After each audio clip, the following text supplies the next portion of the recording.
Hello everybody, and welcome. We're doing something different today. Usually on this channel we talk about space and space simulation, games like Kerbal Space Program and the upcoming Kitten Space Agency. If you've followed me for the past couple of weeks and months, you have noticed that I've followed the development of the latter rather closely. So if that's interesting to you, make sure you are subscribed to this channel. Regarding this video, I really wanted to make something about the Talos principle for years, because it is one of my favorite games of all time, but I never had a proper reason to do so. But now, the Talos principle Reawakened has been released. It contains the full original game plus the Road to Gehenna DLC and a new set of puzzles titled In the Beginning. More about that in a little while. Aside from all the content, the game has been revamped, so to speak, similarly to the hyped Half-Life 2 RTX mod. This is kind of a graphics update as well for the game, but this is not a mod like the Half-Life 2 RTX. This is actually a completely new built version of the Talos principle by the original developers. And I believe that Talos and KSP have a lot in common. You're presented with a problem and need to figure out the solution all on your own. In the case of KSP and in the future Kitten Space Agency, it is how to get a certain payload into space and to its intended destination. In Talos Principle, you need to circumvent the obstacles in a puzzle area to reach a tetromino piece called Sigil within the game. And these puzzles increase in difficulty throughout the progression of the game. In the beginning, where you start in some kind of Greco-Roman inspired area, the puzzles are rather simple and you only have, very limited tools that you can use to find your solutions. Then you move on to the Egyptian setting, which I really like. I really enjoy everything that is set in the old ancient Egyptian kind of setting. And then you have something more like Middle Age Roman cathedral style levels. And here things really get difficult, where you really need to think outside the box or around the box or with the box in the air and then down again. And yeah, it challenges you to think in different ways about a potential solution. And what I really enjoyed about Talos Principle is the underlying assumption of the game. What is it to be human? And maybe it is human to be a problem solver. Maybe it is human to use play, to use games, to use a form of entertainment to kind of elevate ourselves above what we are now to something what we could be in the future. For those of you who haven't played the game yet, I don't want to spoil too much of it, but it's deeply philosophical on a very fundamental level, and it asks some very deep questions, and it offers some answers, but a lot of them are left to you as the player. But in order to really get into the weeds and into all the philosophy stuff, you really need to read a lot of text, because a lot of that is communicated via some terminals that offer you glimpses in humanity's past, because this is set into some kind of far future where everyone's dead. That is not really a spoiler, by the way. You've figured it out very soon after you launch the game for the first time. Something that really stuck with me with the Talos Principle was the character of Alexandra Drennan, one of the head researchers of the project that you are kind of a part of.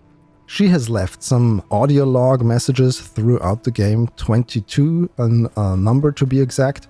And while she and her fellow humans are at the edge of extinction, in the midst of a catastrophe, she still has this unshattered hope in humanity, the idea of humanity, that humanity is something good, something to strive for, to keep alive, to keep going, or to resurrect in some ways. And it's something that's really touching for me, especially in days like these where, well, let's face it, a lot of people in power nowadays think more about themselves than their fellow humans, and I think that is deeply, deeply wrong. And honestly, Talos Principle is one of the games that I keep playing or return to playing, similarly to, well, not just KSP, but also like The Outer Wilds, which I've talked about in a previous video, also one of my favorite games of all time. And interestingly, when we talk about puzzle games, I tend to like and play Talos Principle more often than the much more popular Portal and Portal 2, if you can believe that. So, and while we're at the topic of talking about puzzle games and figuring stuff out in games, let me know in the comments down below what type of games in this genre you like. Do you enjoy these types of puzzle games? Do you like to rack your brain for hours until you find a solution that other people have a 1-minute video for on the internet to show you how it's done? But well, it's not really rewarding to just follow the steps somebody else took, is it? But I have to admit, for some of the puzzles I had to rely on some of the walkthroughs because I even after hours, I couldn't figure out that one step that would have brought me closer to the solution. And after that one step, I stopped the tutorial and continued it on my own, so I at least had the final solution to myself. Speaking of difficulty, as I said before, the difficulty curve increases progressively during the game, and it continues to do so during Road to Gehenna, and it is really difficult, at least for me, in the beginning levels. I haven't completed those yet fully. I've just played the first setting in the Greco-Roman area, but so far those puzzles were a bit of a head-scratcher. In the good sense that you really had to think about, okay, what am I doing here? And also, since they are not familiar to me, since I already played the Talos Principle so often, the base game, that I almost know the puzzles by heart now. The in the beginning puzzles were new and therefore unfamiliar to me, and some of them really challenged how I thought about solutions in the game. For instance, one of the puzzles, I forgot the name of them, but I'll put it on the video somewhere. It requires you to think about not connecting these beams, not beam splitters, I'm not sure what they're called, but basically the thing that you put somewhere, then there comes the laser beam and it directs it somewhere else. Usually in the game you have to think about how to connect something, but in that level you have to think about how to disconnect them at a certain time. So it kind of flips the script on the thing, and yeah, I wasn't prepared for that, and I kind of got stumped, and when I found out, it was like a light bulb moment. And I really like these light bulb moments because it feels like you have unlocked something inside your brain. And now, closing the loop back to space games, isn't it the same in KSP when you finally manage to build that one vehicle that finally gets that awkward payload into orbit? Or do you finally manage to get that landing just right at the exact spot you really wanted to aim for? I mean, even the KSP2 developers talked about planets being puzzles during all of those development diary videos that they put out over the years. So they kind of got that as well. So they also thought about, okay, how can we make that challenging? How can we make it so that players have to think a little bit outside of the box? Well, at least I think they did, because we never got the full game. We never got the new planets and the new puzzles. So maybe that's coming anyway, because there's a dedicated group of modders under the name of Rendezvous Entertainment that are kind of trying to resurrect KSP2 despite all of its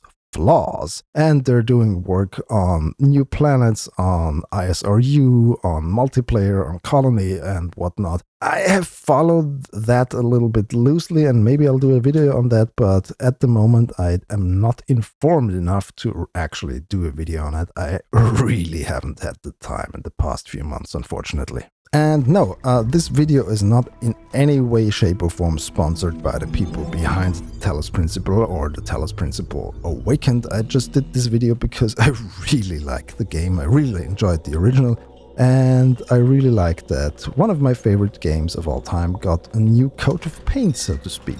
And also, while I enjoyed the Talos Principle 2, it didn't leave as much as an impact on me as the first one did. But maybe I should revisit it again. Have you played it? Have you played the second one as well? let me know in the comments as usual. And also let me know if you already have the original. Yeah, would you pay another 20 to 25 bucks to play the Talos Principle Reawakened? I mean, it contains the DLC and it contains new puzzles. So yeah, maybe it's worth it to you. It definitely was worth it for me because it was like, is it 10 years old, 12 years old? Basically, it's an old game. I got my hours of fun out of it, and I'm actually willing to pay for the extra effort the developers put in. Anyway, that's it for this one. As I said, a little bit of a different video this week, but still there is kind of the kindred spirit with our favorite space simulation game, Kerbal Space Program, because like that one, as I said in the beginning, there is no hand-holding. I mean, there is some kind of tutorial stuff going on in Talos, similar to KSP, but nobody tells you how you need to solve the puzzles. You really need to figure that out yourselves. I mean, there are these messengers that paint cryptic hints. I never cared for those. I never used those because, yeah, I wanted to figure it out myself, and I did, mostly.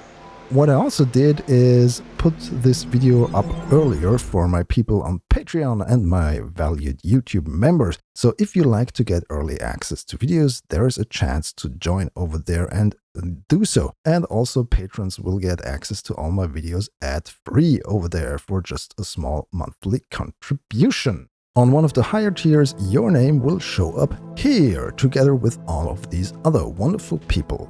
Thank you so much for your support. I really would like to get this channel more like self-sufficient financially, but that would probably require getting sponsorships and stuff, and I really don't want to do that at the moment because personally I'm not a fan of advertising. So yeah, Patreon would be nicer, but I understand that having a monthly commitment from you guys to me is a lot to ask for. So for those that have done so, really from the bottom of my heart, thank you so much for your support. And yes, soon we will return to the topic of space simulation games and maybe the history of a previous one. Let's wait for that and enjoy the rest of your week. If you enjoyed this video, please subscribe to my channel for more and follow me on my social thingies. The links are in the description. Thanks for watching. Goodbye.